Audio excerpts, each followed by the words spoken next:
nang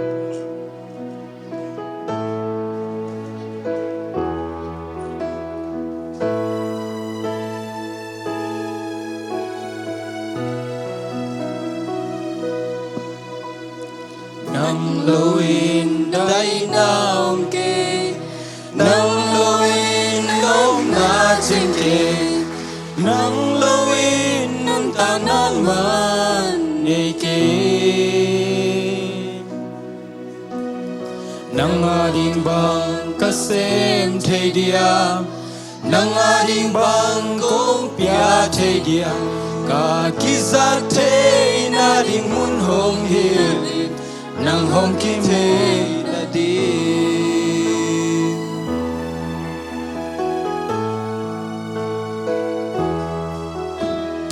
nei le lam sang man phat zo min le za sang de hoi zo nang sung a sam na ke pe ki chi thei dai okay siam nai la kya zoke ka kam ka o sang in nang tu ke ni nang hong ki mu na di bil na le siam na nei le lam be ki ke ka ve pi na ya hi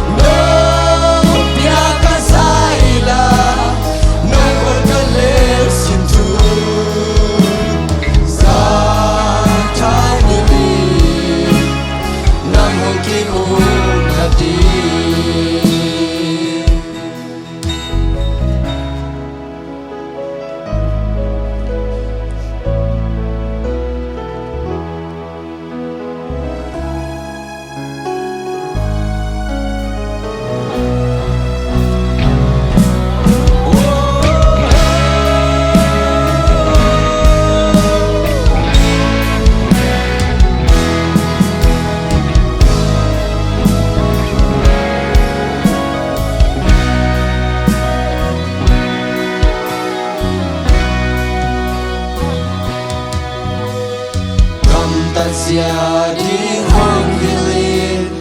Gang pang sia ding hong hilin Tung ai su sia ding song hong hilin Ka o to nang la sai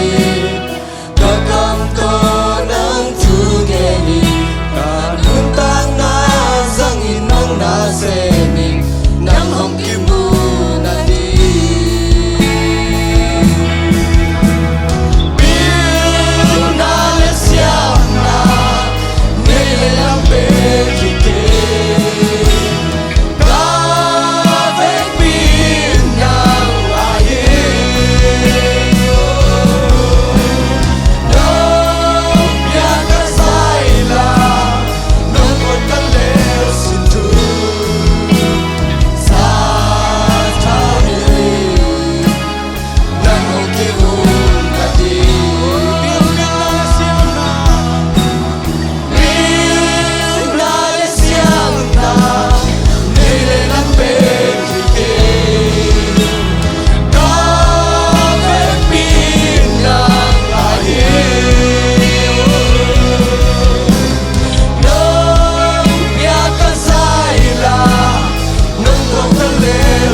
nang hong ki mu